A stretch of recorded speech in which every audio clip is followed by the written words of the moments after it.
కలిగిన దేవునికి రెండు చేతులు పైకెత్తి 80 దినముల కూడికల్లో కూడా ఇంకా ఆదరణకర్త పరిశుద్ధార్థం మనలో మన మధ్యలో ఉండి కూడా చక్కగా వర్తమానం చేత మనల్ని అందరిని ఆదరించినట్లుగా రెండు చేతుల పైకెత్తి దేవునికి కృతజ్ఞత పూర్వకమైన వందనాలు చెల్లించుదాం.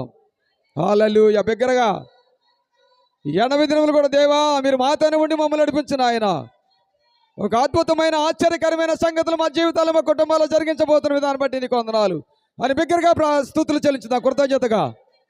కృతజ్ఞతాపూర్వకమైన హృదయపూర్వకమైన వందనాలు స్తుతులు దేవాది దేవునికి చెల్లించుదాం రాత్రిగా సమయంలో. హల్లెలూయా. స్తోత్రము తండ్రి, స్తోత్రము తండ్రి, స్తోత్రము తండ్రి, స్తోత్రము తండ్రి. యేసు రక్షక పరిశుద్ధాత్మ తండ్రి త్రియేక దేవ ఆదరణకర్తమైన దేవా మా కాపురి పోయిన మా రక్షకుడు నీకే వందనాలు. స్తోత్రము తండ్రి, స్తోత్రము తండ్రి, స్తోత్రము తండ్రి. యేసు నీకు వందనాలు. స్తోత్రం, స్తోత్రము రాజా, స్తోత్రము రాజా. మీకే వందనాలు, మీకే వందనాలు, మీకే వందనాలు, మీకే వందనాలు చెల్లిస్తున్నాను ఆయన. కూడి వచ్చిన బిడ్డలందరూ బట్టి కూడా నీ స్తుతిస్తున్నాం ప్రభు. నీకే ఘనత మహిమ తెచ్చుకోండి నాయన. మీకే వందనాలు. స్తోత్రము తండ్రి, స్తోత్రము తండ్రి, స్తోత్రము రాజా. యేసు నీ పరిశుద్ధ నామానికి వందనాలు, స్తోత్రములు.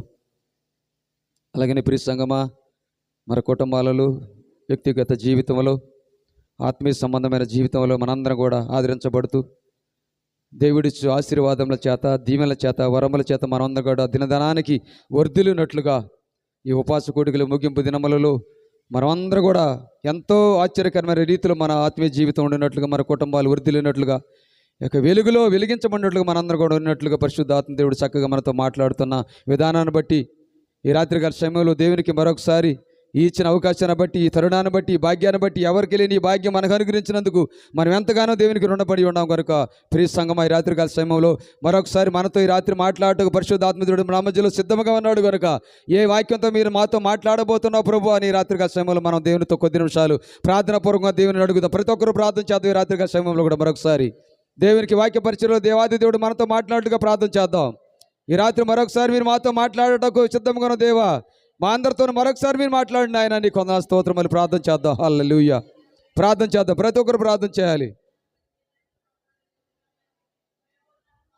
దేవా ప్రార్థన యోధులుగా మేమందరం లేపబడినట్లుగా నీ పాద సన్నిధిలో ప్రతిదినం పెనుగులాడేవారుగా ఉండినట్లుగా నాయన మమ్మలను సరిచేయండి తండ్రి. నీకే మెత్తని హృదయముల వలె ప్రభువా నీకే స్తోత్రం, స్తోత్రం, స్తోత్రము నాయన. స్తోత్రములు తండ్రి. మీ పోలికలోకి నడిపించబడినట్లుగా తండ్రి నాయన ప్రతి ఒక్కరు నడిపించిన ఆయన నీకు వందనాలు స్తోత్రం, స్తోత్రం తండ్రి. యేసయ్యా నీకు వందనాలు స్తోత్రం, స్తోత్రము రాజా, స్తోత్రము రాజా, స్తోత్రము రాజా, స్తోత్రము రాజా. దేవాది దేవ మమ్మల్ని నడిపిస్తున్నందుకు వందనాలు తండ్రి. మమ్మల్ని సరి చేస్తున్నందుకు వందనాలు తండ్రి. నాయన వాక్యము చేత ఉత్తక స్థానముతో మమ్మల్ని ప్రభతండి నాయన తెల్లని వలె మమ్మల్ని నేను మెరిచినట్లుగా మమ్మల్ని చేస్తున్నందుకు వందనాలు తండ్రి, వందనాలు తండ్రి, వందనాలు తండ్రి. ఈ ప్రార్థన ధూపం నీ స్థలంలో ప్రతిదినం వేయినట్లుగా నాయన మమ్మల్ని నడిపించుతండి. నీకు వందనాలు స్తోత్రము రాజా. యేసు నీకే స్తోత్రం. నిన్నే గణపరచుటకు నిన్ను మహింపరచుటకు నాయన ప్రకృతి సంబంధమైన ఆలోచనలు లేకుండా భౌతిక సంబంధమైన ఉన్నతమైన కార్యములు చేయమని ప్రార్థన చేస్తున్న తండ్రి స్తోత్రం. యేసు క్రీస్తు నామ మహిమలో మీ ప్రతి అక్కర్ల అవసరతలను తీర్చబడిన వాక్యానుసారంగా ప్రభువా మేము అనేక మేలు ఆశీర్వాదములు ఈ కొడుకుల ద్వారా మేము పొందుకున్నట్లుగా తండ్రి మమ్మల్ని నింపి నడిపించుతండి. నీకు వందనాలు స్తోత్రము రాజా. ఈ రాత్రి కూడిక ద్వారా మీరు మాతో మాట్లాడి తండ్రి వాక్య పరిచయాలు మీ తోడుగా మీ దాసును బలపరచుతండి. ఇక్కడ కూడి ఉన్న ప్రతి ఒక్కరిని పేరు పేరున మీరు ముట్టి పేరు పేరున వాక్యంతో తాకినైనా భద్రపరిచి మీరు అభిషేకించమని ప్రార్థిస్తున్న తండ్రికి స్తోత్రములు. ఈ రాత్రి మీరే మేత ఉండి మన నడిపించి మీ నామానికి మహిమ గంత ప్రభావాలు ఈ రాత్రి ద్వారా మీరే పొందుకోమని మా అందరితో ఆశీర్వాదం దీవెనలు మాకు అనుగ్రహించమని వాక్యంతో మా అందరితో నేను మాట్లాడి మీ దాసును బలపరిచి నడిపించి మహిమ పొందమని యేసు పరిశుద్ధ నామములో వేడుకొంచున్నా పరమ తండ్రి, ఆమేన్. మీకు తెలిసిన పరలోకం అంతా సంతోషంగా ఆనందంగా ఉంటుందంట. ఒకసారి పరలోకానికి వెళితేనంట భూమిలో ఏమున్నదో మనకు జ్ఞాపకానికి రాదు. అంత ఆనందకరమైన ఒక ప్రదేశం పరలోకం. 1 సంవత్సరం 2 సంవత్సరం కాదంట, యుగ యుగాలంటే దానికి అర్థం ఏంటి తెలిసిన? ముగింపు ఉండదు. అక్కడ ఉండబోయే ఆ రోజులు అంత ఆనందంగా ఉంటుంది. దేవుడు అందుకనే ఈ భూమిలో ఉన్నప్పుడే ఆ వాతావరణాన్ని ఇక్కడ మనము అనుభవించటానికి అలవాటు చేసుకోవాలి. మధ్యాహ్నము రాని వారికి యూట్యూబ్లో నేను వీడియో అప్లోడ్ చేశాను. ఇక్కడ చెప్తున్న ప్రసంగం అన్నీ నేను ఇంటికి వెళ్ళి మరలా నేను వింటాను. నేను ఒక విషయం చెప్పానా, నేను చెప్పిన వాక్యాలే నాకు చాలా ధైర్యాన్ని ఇస్తుంది. నా వాక్యాలే నేను పదే పదే వింటూ వింటూ వింటూ ఉంటాను. విని ఏమంటానంటే ఇంత బాగా చెప్పానని చెప్తూ ఉంటాను. వాక్యం అంటే ఒకసారి వింటే అర్థం కాదు. ఇంటికి వెళ్ళిన తర్వాత పాస్టర్ గారు ఏ మాటలు చెప్పారో మరలా మనం ఏం చేయాలంటే యూట్యూబ్లో ఇప్పుడు మనకు అవకాశం ఉంది, ఒకప్పుడు లేదు. తిరిగి చెప్పిన మాటలు పదే పదే వింటేనంట అర్థం కాని పదాలు కూడా సులువుగా మనకేమవుతుందంట అర్థమవుతుంది.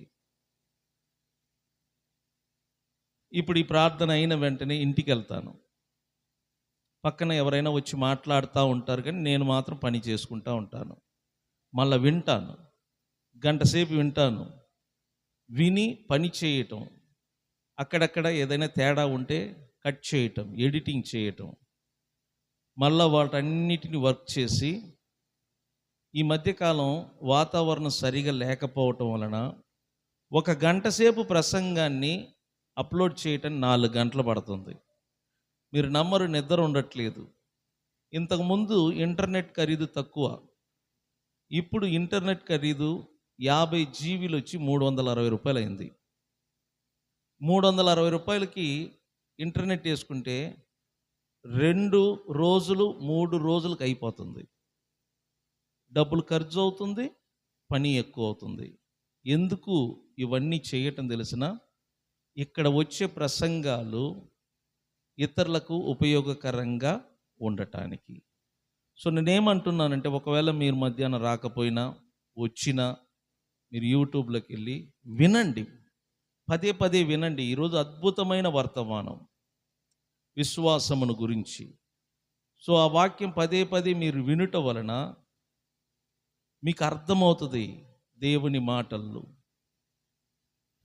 చదువు లేని వారికి కూడా చాలా ఈజీగా అర్థమవుతుంది. నేను కూడా వింటాను, వింటేనే కదా మనకు అర్థమవుతుంది. పదే పదే దేవుని మాటలు ఏం చేయాలంట, వినాలి. మీకు ఇంకొక విషయం చెప్తున్నాను, మీకు ఎట్టి పరిస్థితిలో ఈ బైబిల్ గ్రంథం మీద అనుమానం రాకూడదు.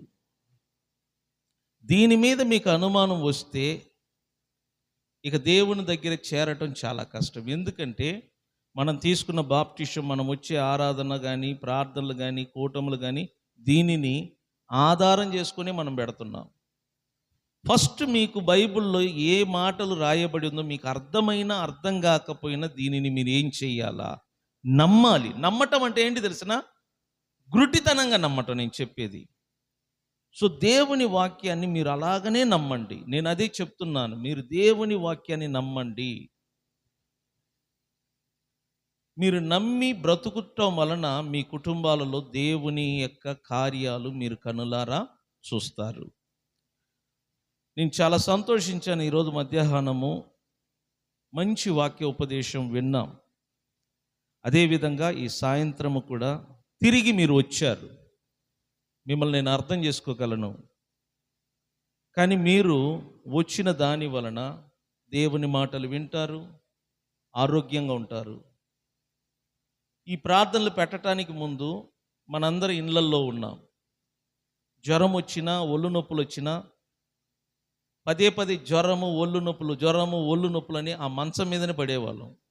ఇప్పుడు ఎలా ఉందో తెలిసిన, ఇక సాయంత్రం అవుతుందంటే జ్వరం ఉన్నా, ఒళ్ళు నొప్పులున్నా స్నానం చేసుకుని వచ్చేయాలా. ఈరోజు ఒక ఆయన అంటున్నాడు, బాగా బాడీ పెయిన్స్ వచ్చిందన్న, ఇక పద్దాక ఇంట్లో కూర్చోలేక వేడివేడికి నీళ్ళు పోసుకుని గుడికి వచ్చాను. ఇప్పుడు ఎలా ఉంది, గుడికి వచ్చిన తర్వాత హాయిగా ఉంది అంటున్నాడు.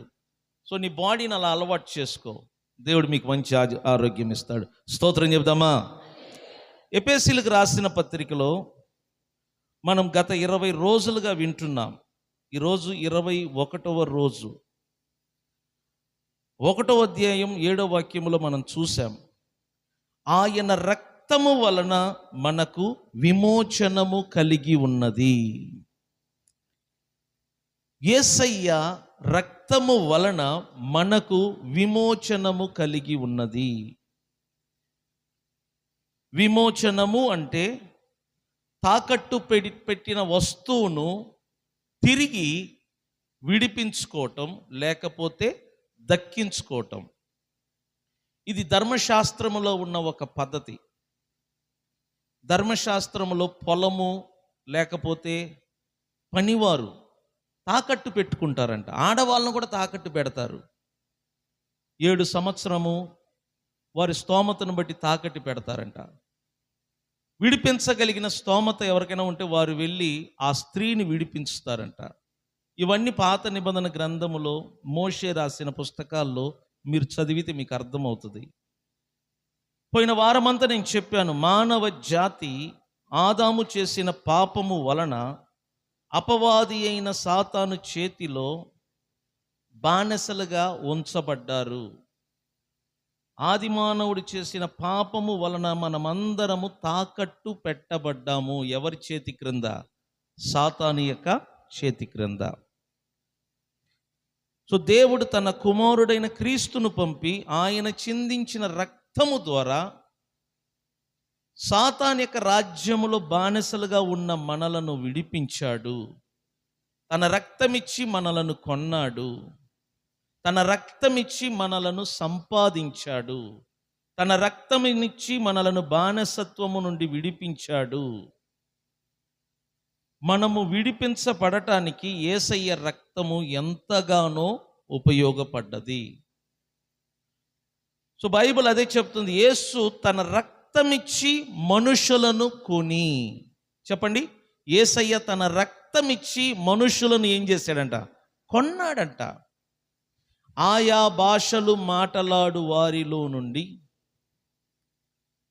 సకల వంశములో నుండి, ప్రతి ప్రజలో నుండి మనుషులను యేసయ్య తన రక్తముతో కొని అనే పదాన్ని ప్రకటన గ్రంథములో మనం చూస్తున్నాం. ఆ కొనబడిన మనుషులే సంఘముగా పిలువబడుతున్నారు. కొనబడిన ఆ ప్రజలు దేవుని యొక్క సంఘముగాను దేవుని యొక్క మందగాను పిలువబడుతున్నారు. మనమందరము దేవుని సంఘముగాను దేవుని యొక్క మంద అంటే గొర్రెల మందగా మనం పిలువబడుతున్నాం. ఇప్పుడు వినండి, ప్రభు ఏం చేశాడంటే తన రక్తమిచ్చి మనుషులను కొన్నాడు. కొనిన ఈ ప్రజలందరినీ పరిశుద్ధాత్మ చేతికి అప్పగించాడు. ప్రభు మన కొరకు చనిపోయాడు, మన కొరకు సమాధి చేయబడ్డాడు, మన కొరకు తిరిగి లేచి పరలోకానికి వెళ్ళాడు. ఇప్పుడు పరలోకములో దేవుని కుడిపార్శ్వమున మీ అందరి కొరకు, నా కొరకు, మన అందరి కొరకు ఆయన ప్రార్థనలు చేస్తున్నాడు. నేను చెప్తున్నాను, మీరు ప్రార్థిస్తున్నారో లేదో నాకు తెలియదు, కానీ మీ కొరకు యేసు ప్రభు దేవుని సన్నిధిలో ఎడతెగక ఏం చేస్తున్నాడంట? ప్రార్థిస్తున్నాడు. ఎందుకు తెలిసిన? మనము పొందిన ఆ రక్షణలో నిలిచి ఉండాలని, సంపూర్ణంగా మనము రక్షణ పొందవలేనని మన నిమిత్తము ఆయన తండ్రి సన్నిధిలో విజ్ఞాపనలు చేస్తున్నాడంట. భూమిలో ఉన్న సంఘము కొరకు అక్కడ ఆయన ప్రార్థన చేస్తున్నాడు.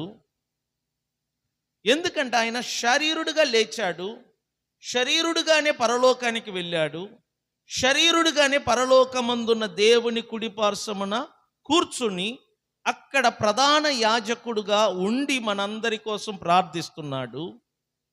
ఇక్కడ భూమి మీద ఆయన సంఘం ఉంది. ఆయన సంఘమును నడిపించటానికి, కాపాడటానికి ఆ యేసయ్య తన పరిశుద్ధాత్మను భూమికి పంపాడు. సో పెంతుకోస్తు పండగ దినమందు పరిశుద్ధాత్మ దేవుడు దిగి వచ్చాడు. ప్రభు శరీరుడుగా తండ్రి సన్నిధిలో ఉన్నాడు. ఆయన పంపిన పరిశుద్ధాత్ముడు, ఆదరణకర్త ఇప్పుడు భూమిలో ఉన్నాడు. గుర్తుపెట్టుకోండి, ఈ భూమిలో ఉన్న ఈ పరిశుద్ధాత్ముడు ఈ సంఘమును కంట్రోల్ చేస్తున్నాడు. అంటే ఎవరెవరు యేసయ్య రక్తములో కొనబడ్డారో వారందరినీ ఎవరంట కంట్రోల్ చేసేది? పరిశుద్ధాత్మ దేవుడు. మనము అనాథులము కాము,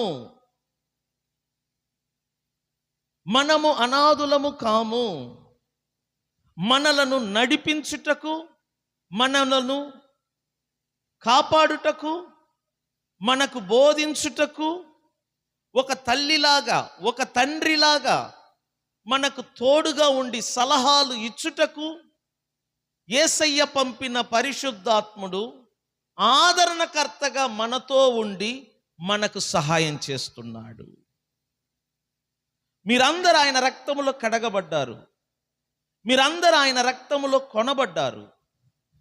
మిమ్ములను యేసయ్య తన రక్తమిచ్చి సంపాదించుకున్నాడు.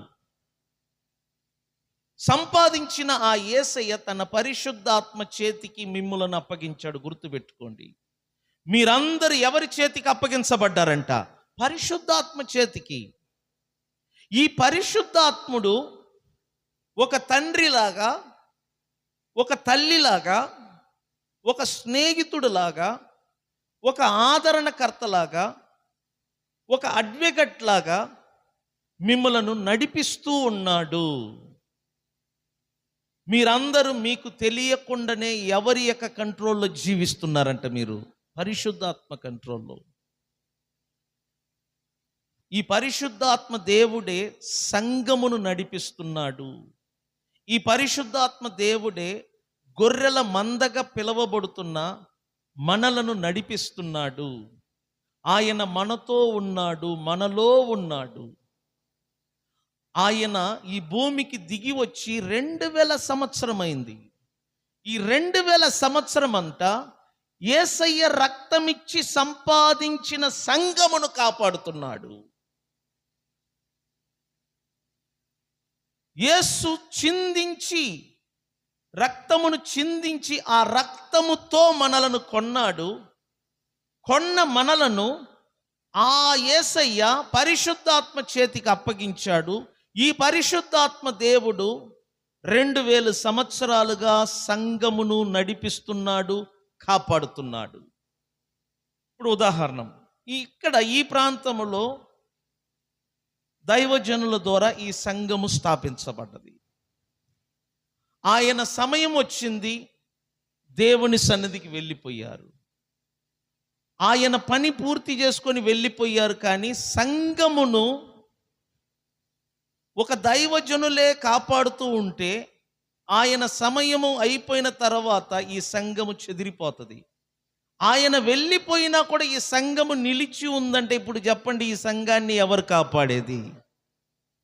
అర్థమవుతుందా? ఇప్పుడు రేపు నాకు వయస్సు వస్తుంది, ముసలితనం వస్తుంది, నా టైం వచ్చినప్పుడు నేను దేవుని దగ్గరికి వెళ్తాను. నేను వెళ్ళిపోయిన తర్వాత కూడా ఈ సంఘము నిలిచి ఉంటుంది. నా తర్వాత ఎవరొచ్చినా, వారి తర్వాత ఎవరొచ్చినా సంఘము భూమి మీద నిలబడి ఉంటుంది. ఎందుకంటే మేమందరము పరిశుద్ధాత్మ క్రింద పనిచేయు పరిచారకులమే, కానీ సంఘము మాది కాదు. గుర్తుపెట్టుకోండి, సంఘము మాది కాదు. సంఘము దేవుడు తన రక్తమిచ్చి కొన్నాడు, తన రక్తమిచ్చి సంపాదించాడు గనుక సంఘము దేవునిది. ఆ సంఘము పరిశుద్ధాత్మ కంట్రోల్లో ఉన్నది గనుక ఈ పరిశుద్ధాత్మ దేవుడు ఏం చేస్తున్నాడంటే ఈ సంఘమును కాపాడటానికి, ఈ సంఘమును పోషించటానికి, ఈ సంఘమును భద్రముగా కాయుటకు సంఘములో నుండి నమ్మకస్తులైన వారిని ఎంచుకుంటున్నాడు అధ్యక్షులుగా. వారి చేతికి అప్పగిస్తున్నాడు. వారే పాస్టర్లుగాను, ప్రవక్తలుగాను, బోధకులుగాను, కాపరులుగాను, సువార్థికులుగాను పిలువబడుతున్నాడు. సో ఈ పరిశుద్ధాత్ముడు ఫస్ట్, ఆయన తర్వాతనే అధ్యక్షులు.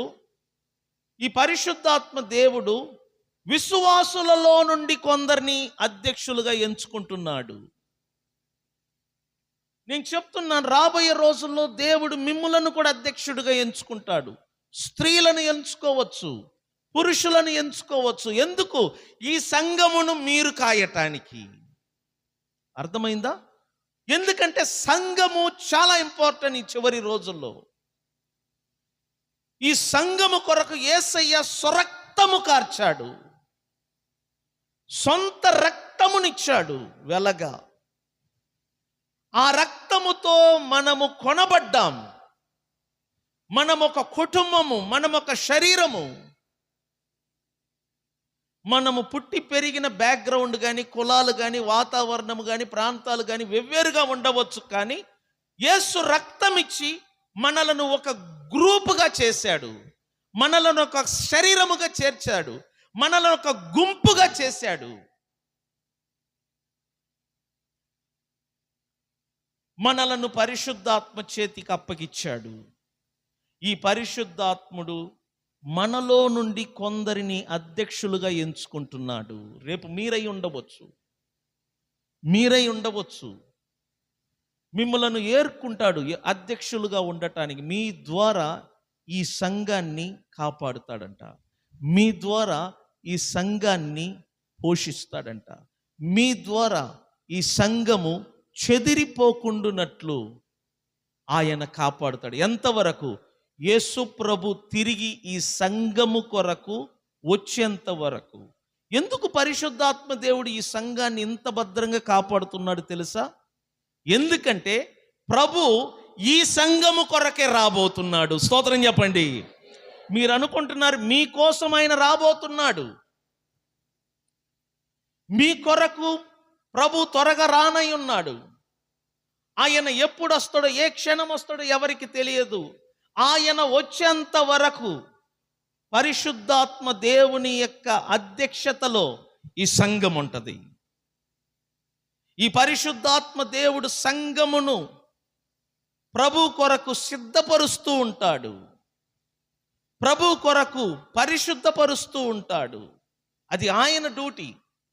కానీ సంఘమును కాయుటకు మాత్రం ఈ పరిశుద్ధాత్ముడు మనలో నుండి ఎవరో ఒకరిని అధ్యక్షులుగా ఎంచుకుంటాడు. దాని గురించి పౌలు ఇక్కడ రాస్తున్నాడు. మనం చదివితేనే అర్థమవుతుంది.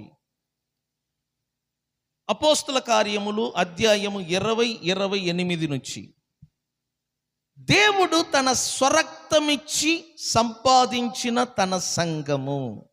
నేను మొన్న చెప్పాను, దేవుడు అనే పదం మీద 4 అంకె కనబడుతుంది. దాని అర్థం ఏంటంటే, దేవుడు అనే పదానికి కొన్ని ప్రాంతాలలో ప్రభు అని రాయబడి ఉంది.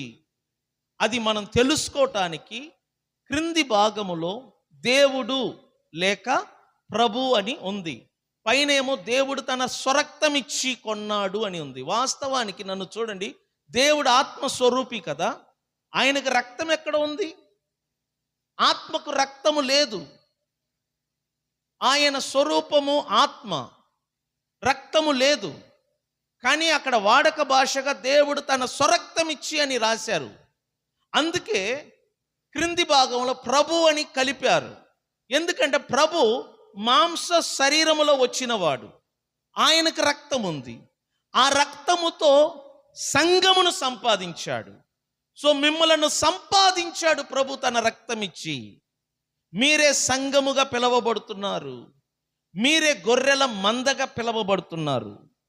ఇక్కడ మీరు గమనించండి, దేవుడు తన స్వరక్తం ఇచ్చి సంపాదించిన తన సంఘమును కాయుటకు. ఏంటంటే చెప్పండి, కాయుటకు. ఈ పదాన్ని ఉచ్చరించండి, ఏంటంట? కాయుటకు. సరే, ఇదే పదాన్ని ఇంగ్లీష్లో వేరే బైబిల్ చదివితే కాయుటకు ఉంది కదా, అక్కడ ఏమని ఉందంటే పోషించుటకు. సంఘమును పోషించుటకు, సంఘమును కాయుటకు ఈ పరిశుద్ధాత్మ దేవుడు కొందరిని అధ్యక్షులుగా ఎంచుకుంటున్నాడు. అధ్యక్షులు అంటే లీడర్స్ అన్నమాట, నాయకులు అన్నమాట. కొందరిని లీడర్లుగా ఎంచుకుంటున్నాడు, కొందరిని అధ్యక్షులుగా ఎంచుకుంటున్నాడు. ఎందుకు? సంఘమును పోషించటానికి, సంఘమును కాయటానికి. కాయటం అంటే ఏంటి? కాపలా చెయ్యటం. గొర్రెల మందను ఒక కాపరి కాపాడుతూ ఉంటాడు. తోడేలు ఎక్కడ వచ్చి, గొర్రెల మందలో నుండి తోడేలు వచ్చి గొర్రెలని ఎక్కడ తీసుకెళ్ళిపోతాడో అని నిద్ర లేకుండా ఆ కాపరి అంట కాపాడుతూ ఉంటాడంట. మందను కాయుటం, అదే నిద్ర లేకుండా కాయటం. మీకు తెలుసునా, ఈ బైబిల్ని నమ్మిన పాస్టర్లు అందరూ కూడా సిన్సియర్గా ఉంటారు చర్చి విషయంలో. బైబిల్ మీద నమ్మకం లేని పాస్టర్లు అందరూ కూడా సిన్సియర్గా ఉండరు. ఎందుకంటే పాస్టర్లు కూడా రెండు రకాలుగా మనకు కనబడతారు. జీతాల కొరకు పాస్టర్లు ఉన్నారు. వారి గురించి బైబిల్ ఏమంటుంది? జీతం పుచ్చుకొనువాడు కాపరి కాడంట బైబిల్ అంటుంది. గొర్రెల మందలోనికి తోడేలు వచ్చినప్పుడంట వీడు పారిపోతాడంట. కానీ హృదయపూర్వకంగా సమర్పణతో దేవుని చేత పిలవబడిన కాపరులు ఉన్నారు. వారంట కష్టమైన, నష్టమైన, బాధైన, శ్రమలైన, శోధనైన యేసు రక్తమిచ్చి కొనిన సంఘమును కాయుటకు ఆసక్తి చూపుతారంట. అందుకే కొన్ని చర్చిలు ఎదుగుతాయి, కొన్ని చర్చిలు ఎదగవు. కొన్ని చర్చిలు మూతలు పడి ఉంటాయి, కొన్ని చర్చిలు ఎప్పుడు చూసినా ప్రార్థనలు జరుగుతూ ఉంటాయి. కారణం ఏంటి తెలిసిన? అక్కడున్న పాస్టర్ మీద ఆధారపడుతుంది. నేను అర్థం చేసుకున్నాను, సంఘము దేవునిది. సంఘము యేసయ్య రక్తముతో కొనబడిన ప్రజలు. ఈ ప్రజలను కాపాడటానికి పరిశుద్ధాత్మ దేవుడు ఉన్నాడు. ఈ పరిశుద్ధాత్మ దేవుడు అధ్యక్షులుగా మాలాంటి వారిని ఎంచుకుంటున్నాడు. మా ద్వారా సంఘమును కాపాడటానికి, మా ద్వారా సంఘము పోషించబడటానికి మాలాంటి వారిని ఎంచుకుంటున్నాడు. నేను అర్థం చేసుకున్నాను గనుక మీకు ప్రాముఖ్యతనిస్తున్నాను. మీరు గొర్రెలు, మీరు చెదిరిపోకూడదు. చర్చికి రాని వారిని గద్దిస్తున్నాను, చర్చికి రాని వారిని తిడుతాను, చర్చికి రాని వారికి వార్నింగ్ ఇస్తున్నాను. ఎందుకంటే మిమ్మలను యేసయ్య రక్తమిచ్చి కొన్నాడు. మీకు తెలియదు ఆ వాల్యూ. చర్చికి రాని వారిని గద్దిస్తుంటే వారు బాధపడతారు, కోపపడతారు. ఎందుకంటే వాళ్ళకి విషయం తెలియదు. యేసు వారిని కొనుటకు, వారిని సంపాదించటానికి రక్తము కార్చాడు. మీ కొరకు యేసు రక్తము కార్చాడు. మిమ్మల్ని ఒక గ్రూపుగా చేయటానికి, సంఘముగా చేయటానికి, మందగా చేయటానికి ఆయన అంత శ్రమపడితే ఈ గుంపులో నుండి మీరు సులువుగా తొలగిపోతున్నారు.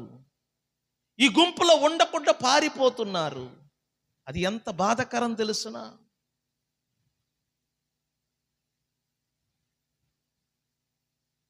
మిమ్మల్ని పోషించుటకు పరిశుద్ధాత్ముడు మాలాంటి వారిని ఎంచుకున్నాడు. మరి పోషిస్తున్నప్పుడు మీరు లేకపోతే మీ ఆత్మ బలహీనంగా మారుతుంది. మీరు ఆత్మీయతలో దెబ్బతింటారు. మీరు ఎదగలేరు దేవుని స్థాయికి.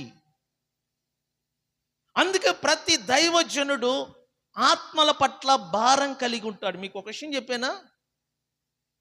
ఒక మనిషిని జైల్లో నుండి బయటికి తీసుకురావటం ఈజీ, తీసుకొచ్చిన మనిషికి దారి చూపటం కష్టమండి. నేను చెప్తున్నాను, అర్థమైందా నేను చెప్పేది? ఒక త్రాగుడు అలవాటు కలిగిన వాడికి ఏదో మందు ఇప్పించి సలహాలు చెప్పి త్రాగుడు మానిపించటం చాలా ఈజీ. త్రాగుడు మానిపించటం చాలా ఈజీ. కానీ వాడు చనిపోయేంత వరకు తాగకుండా ఉండటం అనేది చాలా కష్టం. నా మాట అర్థమైందా మీకు? ఒక మనిషి యొక్క త్రాగుడు అలవాటును మానిపించటం చాలా ఈజీ. ఏదో మాటలు చెప్పి మాయమంత్రాలు చేసి వాడు ఆపిన తర్వాత చనిపోయేంత వరకు తాగకుండా ఉండటం అనేది చాలా కష్టం. అదేవిధంగా ఒక పాస్టర్ అంట ఒక విశ్వాసిని చివరి వరకు చర్చిలోనే, సంఘములోనే ఉంచటం చాలా కష్టం. నేను చెప్తున్నాను. ఇప్పుడు చూడు, పెద్ద పెద్ద పాస్టర్లు ఉన్నారు. ఆదివారం రోజు చర్చ్ అయిన వెంటనే ఎవరికి వాళ్ళు వెళ్ళిపోతారు. మళ్ళా ఆదివారం రోజే కలుస్తారు. ఈ మిగిలిన ఈ 7 రోజుల్లో వారు ఏమై ఉన్నారు, వారు ఏం చేస్తున్నారు, ఎటువైపు వెళ్తున్నారు, వారు ఏ పనులు చేస్తున్నారు, ఎలా ఉంటున్నారు, ఎవరు పట్టించుకోరు. కానీ నిజమైన కాపరి అంట ప్రతిరోజు ఆ మందను దర్శించటం, ప్రతిరోజు ఆ గొర్రెకు కావలసిన ఆహారం పెట్టటం, ప్రతిరోజు గొర్రె తప్పిపోకుండానట్లుగా వార్నింగ్ ఇవ్వటం, హెచ్చరిక చెయ్యటం. ఒక ఆత్మ కొరకు ఒక కాపరి అంట చాలా కష్టపడతాడంట. ఒక 100 మంది ప్రజలు ఉన్నారంటే ఆ 100 మందిని కాపాడటానికి ఒక పాస్టరు ఎంత త్యాగం చేయాలనో మీకు తెలుసునా?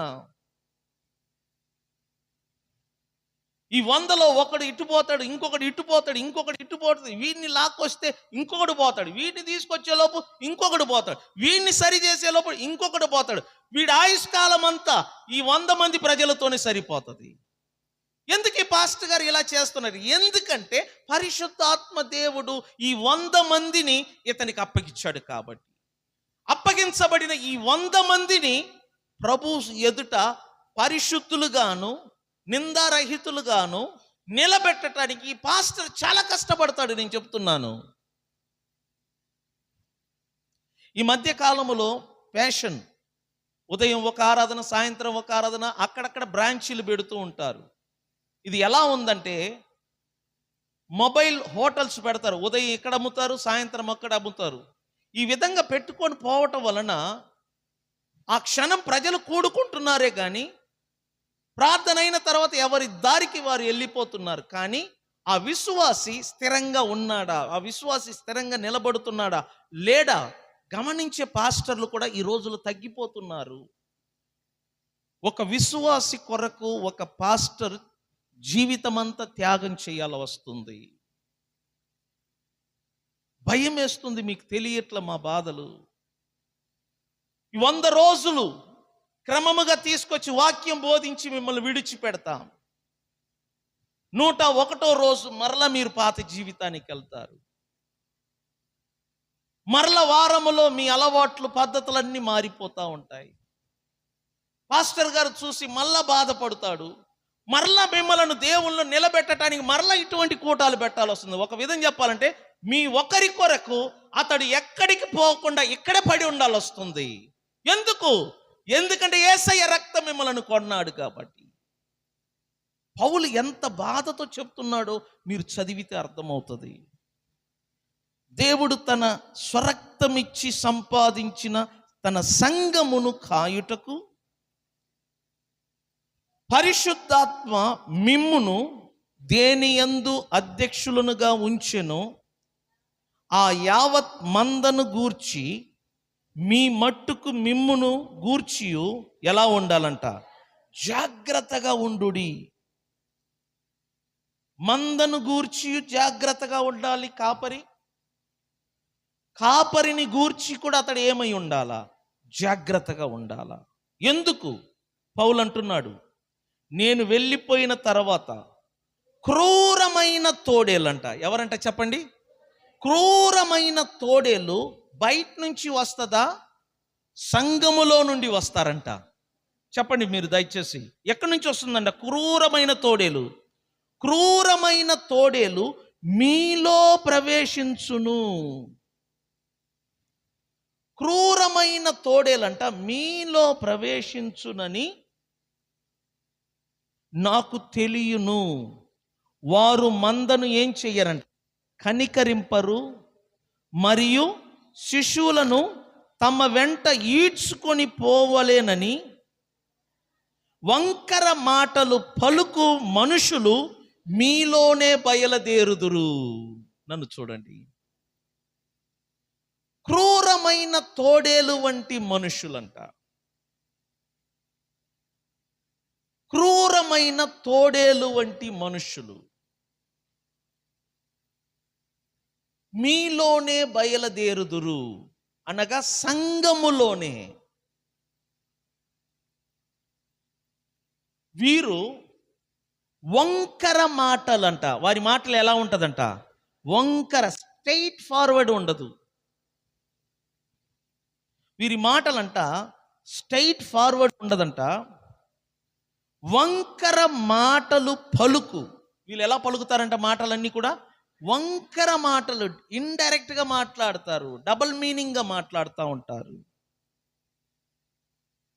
వీరి పని ఏంటంటే దేవుని బిడ్డలను సంఘములో నుండి బయటికి ఈడ్చుకొని పోతారంట. ఎక్కడి నుంచి ఎక్కడికి? చెప్పండి, ఎక్కడి నుంచి ఎక్కడికి?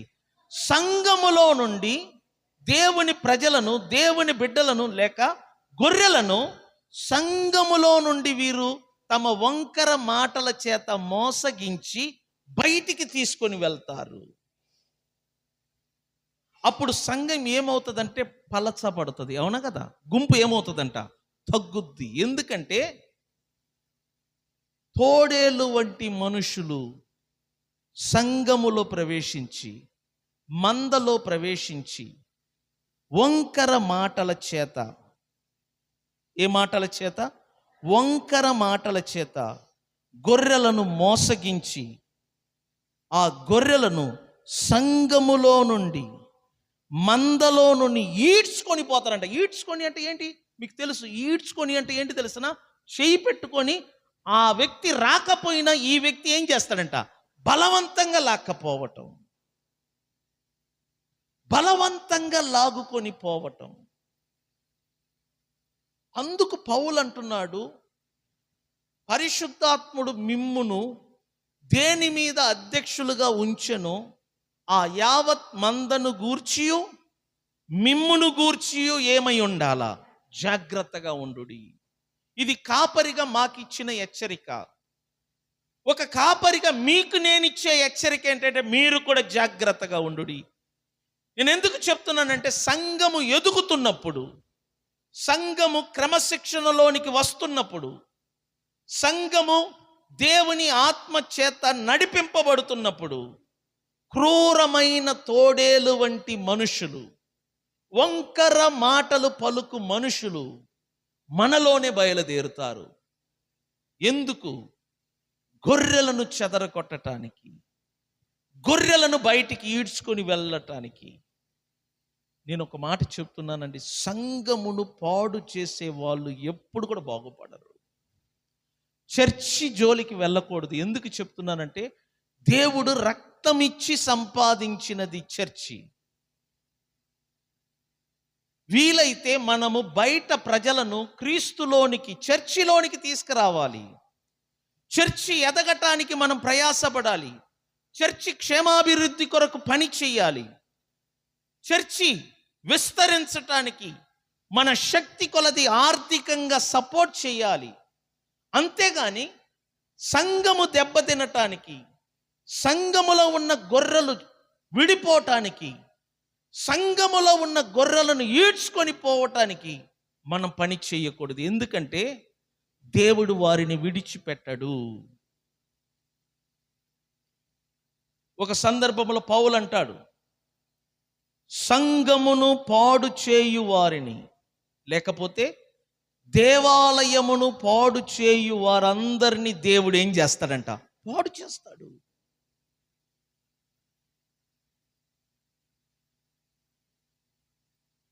ఈ తోడేలంట కనికరము చూపరు, అంటే వారి మాటలు కఠినంగా ఉంటది.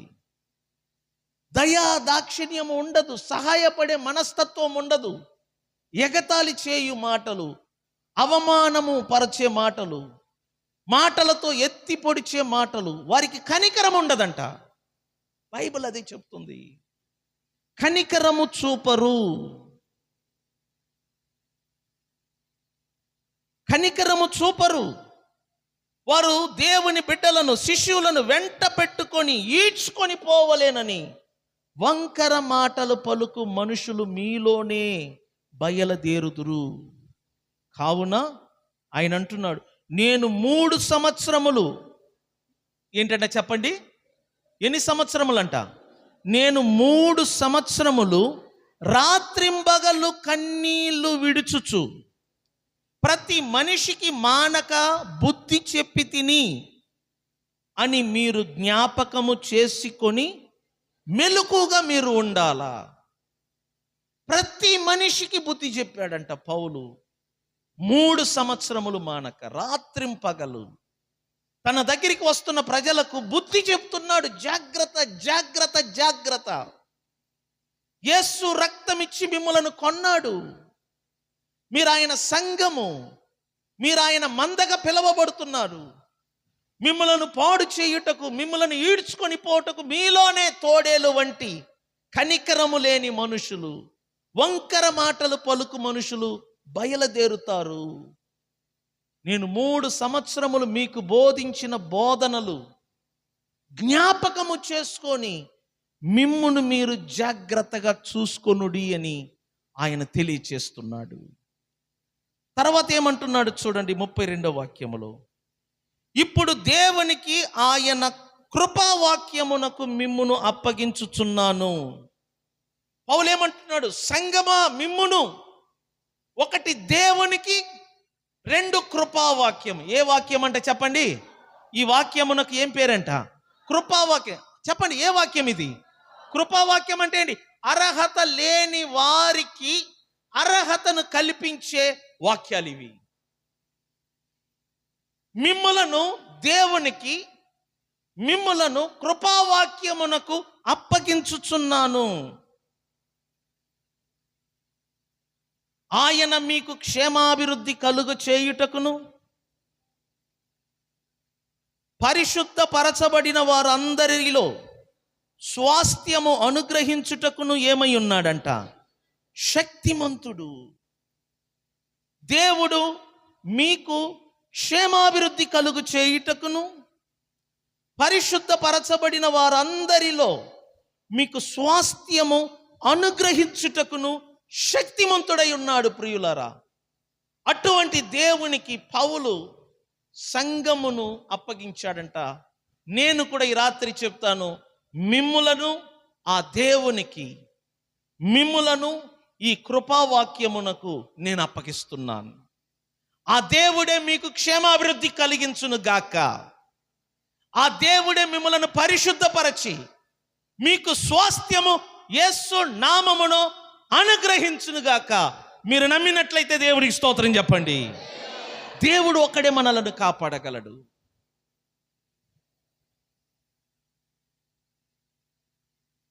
ప్రతి కాపరి, ప్రతి పాస్టర్ అంట విశ్వాసిని ప్రేమిస్తాడంట. కొన్ని గొర్రెలు మాట వినవు, అప్పుడు బెత్తము వాడుతారు. కొన్ని గొర్రెలు మందలో నుండి ఒంటరిగా దూరం అవుతుంది. దూరమైన గొర్రెల పరిస్థితి ఏంటి? తోడేళ్ళకో పులులకో బలి అవుతుంది. అందుకే కాపరి ప్రతి విశ్వాసి కూడుకోవాలి, ప్రతి విశ్వాసి కలవాలి, ప్రతి విశ్వాసి కలిసి ఉండాలని కోరుకుంటాడు. ఎందుకంటే మీరు దేవుని గొర్రెలు, నాకు తెలుసు. మిమ్మలను మా చేతికి ఆయన అప్పగించాడు, మిమ్మలను కాయుటకు, మిమ్మలను పోషించుటకు. మీ గురించి మేము ఒక రోజు దేవునికి లెక్క అప్పగించే సమయం ఉంది. ఆ దినమును గురించి అనుకుంటే భయం వేస్తుంది. మీలో మార్పు వచ్చి దేవుని బిడ్డలుగా, పరిశుద్ధులుగా జీవిస్తున్నప్పుడు ఆనందం అనిపిస్తుంది. మీరు ఎక్కడైనా తప్పిపోతే, ఎక్కడైనా పొరపాటు చేస్తే, ఎక్కడైనా బురదలో పడిపోతే, ఎక్కడైనా పాపము చేస్తే మాకు ఇక్కడ భయము కలుగుతుంది. మీ గురించి మాకు చింత. నాకు మా పిల్లల గురించి లేదు, 3 పిల్లల గురించి లేదు, వాళ్ళ చదువుల గురించి లేదు, వారి భవిష్యత్తు గురించి లేదు, వారికి ఎటువంటి ఉద్యోగాలు వస్తాయి, ఏ సంపాదన వస్తాయి, వీటి గురించి నాకు లేదు. కానీ మీరేమవుతారో ఆ భారం ఉంది.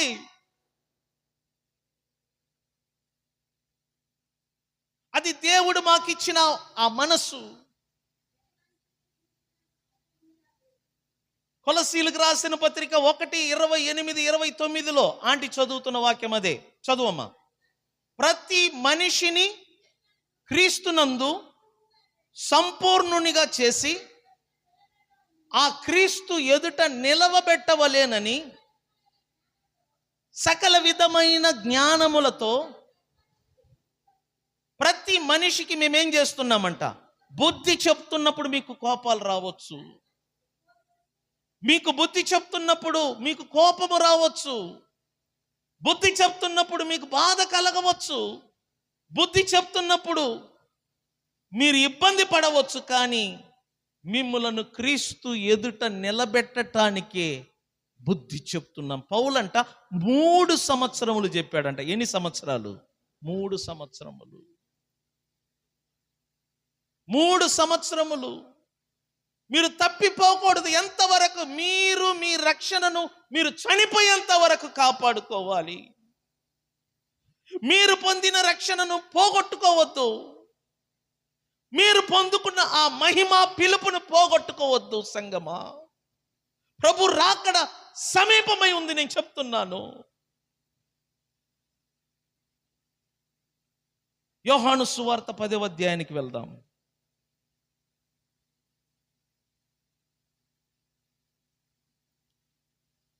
యోహాను సువార్త అధ్యాయము 10.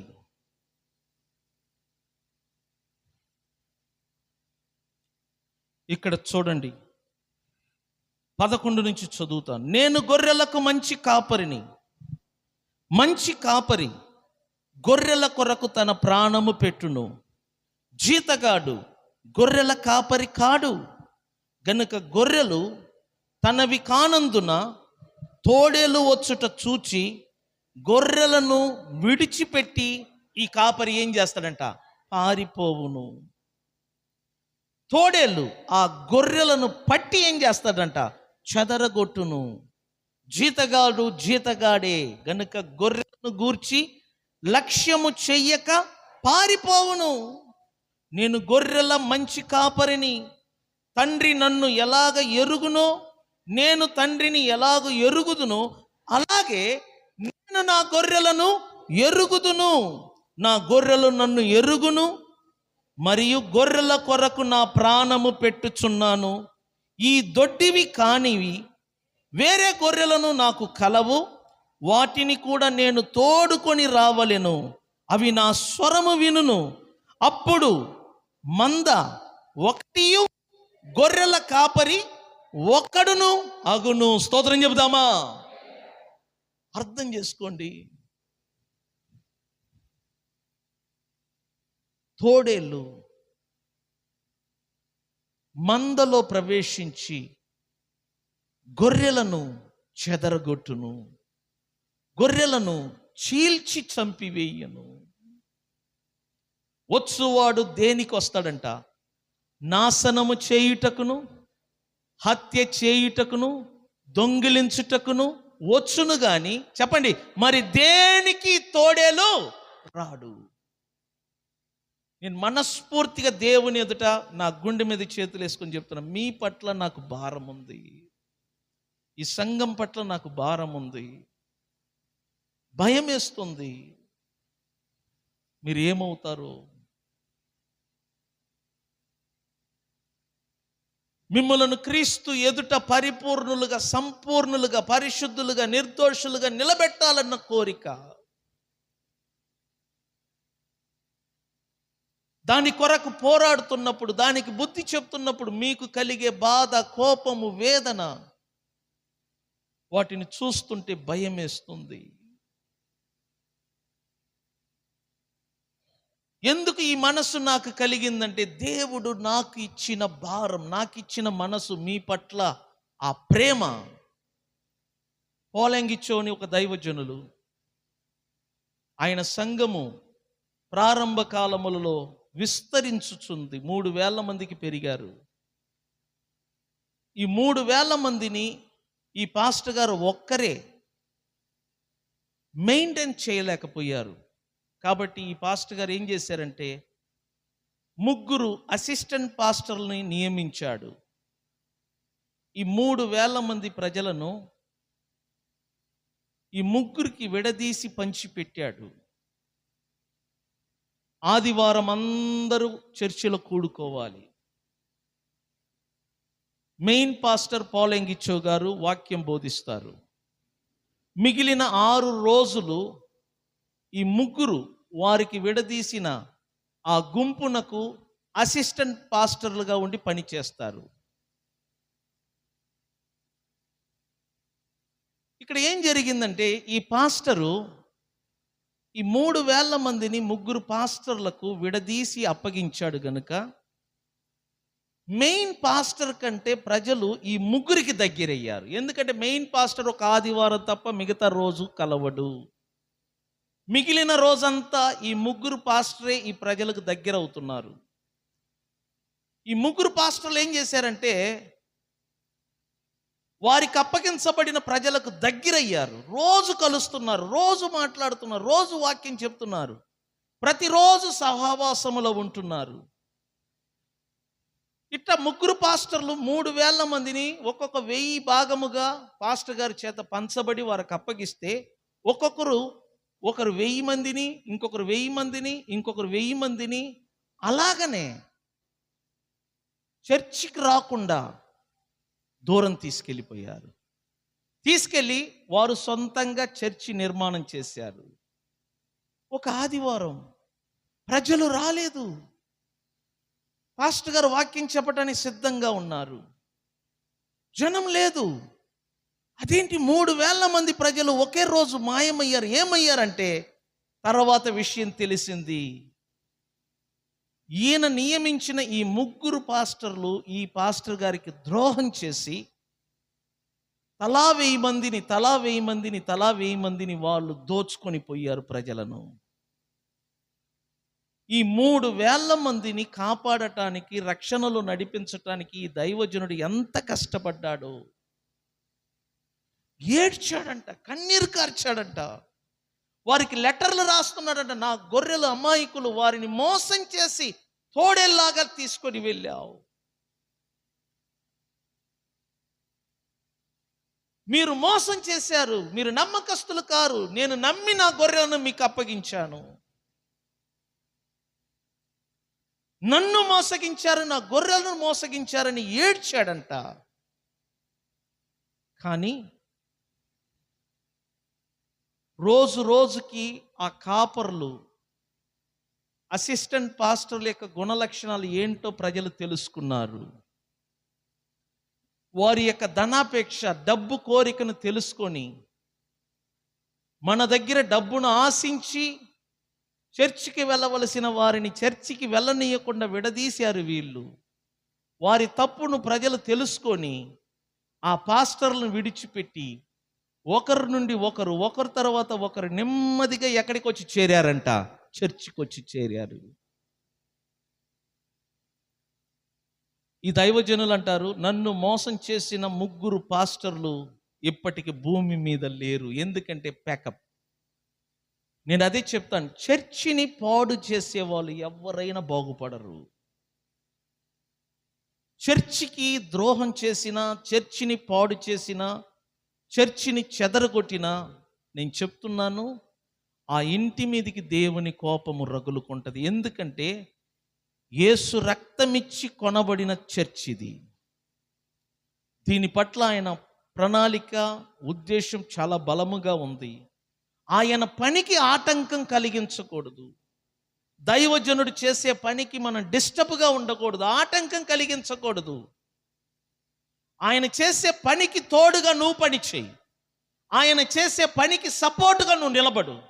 ఆయన చేసే పనికి ఆర్థికంగా నువ్వు సహాయం చేయి. ఆయనతో పాటు నువ్వు కూడా పని చేయి. దైవజనుడు ఎదుగుతున్నప్పుడు దేవుడు ఆయనతో పాటు మిమ్మల్ని కూడా ఏం చేస్తాడంట? ఎదిగేటట్టు చేస్తాడు. చర్చి ఇంపార్టెంట్ ఈ సృష్టిలోనే. ఇది క్రీస్తు శరీరముగాను, గొర్రెల మందగాను, దేవుని సంఘముగాను పిలువబడుతుంది. చర్చి క్షేమాభివృద్ధి కొరకు మీరు ప్రయాసపడాలి. చర్చి అభివృద్ధి కొరకు మీరు పని చెయ్యాలి. చర్చికి కావలసిన ఆర్థిక సదుపాయాన్ని మీరే సపోర్ట్ చేయాలి. ఎందుకంటే చర్చి క్షేమాభివృద్ధి కలిగి ఎదిగితేనే సాతాను రాజ్యం అంట పతనమవుతుందంట. స్తోత్రం చెబుదామా? కాబట్టి సంగమా, మీరు ఎవరో అర్థం చేసుకోండి. మీ మీద పరిశుద్ధాత్మ దేవుడు సూపరింటెండెంట్గా ఉన్నాడు, లీడర్గా ఉన్నాడు, నాయకుడుగా ఉన్నాడు. మిమ్మలను కాయుటకు, మిమ్మలను పోషించుటకు మాలాంటి కాపర్లను, అధ్యక్షులను ఎంచుకున్నాడు. మీరు మా మాటకు లోబడాలి, మా నడిపింపుకు మీరు ఫాలో అవ్వాలి. మీరు అలా ఉన్నట్లయితే దేవుడు నాలాగా మీలో నుండి కొందరిని నాయకులను ఎన్నుకుంటాడు, మీలో కొందరిని బోధకులను, మీలో కొందరిని సువార్థికులను, మీలో కొందరిని అధ్యక్షులను ఎన్నుకొని మీ ద్వారా కూడా ఆయన పని చేస్తాడు. ప్రభు సంఘము కొరకు వస్తున్నాడు, చర్చి కొరకు వస్తున్నాడు.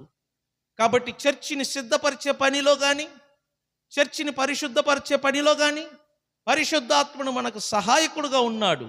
ఆయనతో కలిసి మనం పనిచేసి ఈ సంఘమును క్రీస్తు ఎదుట పరిశుద్ధులుగా నిలబెట్టడానికి మనమందరము కలిసికట్టుగా పని చేయాలని తెలియచేస్తూ ఈ సమయాన్ని ముగిస్తున్నాను.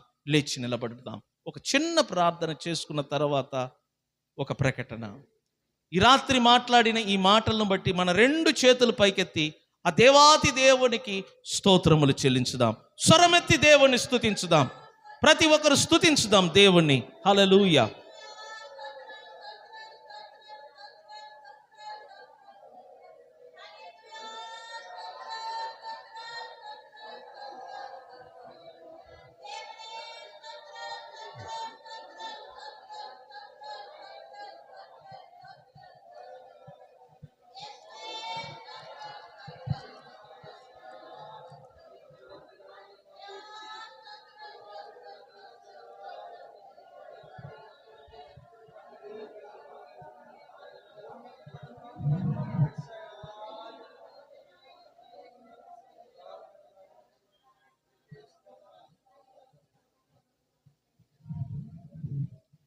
ప్రార్థన చేసుకుందాం. పరిశుద్ధుడ, ఈ రాత్రి చర్చి గురించి మాకు బోధించారు. సంఘం అంటే ఏమిటి? అద్భుతమైన మాటల ద్వారా మా అందరితో మాట్లాడినందుకు స్తోత్రము.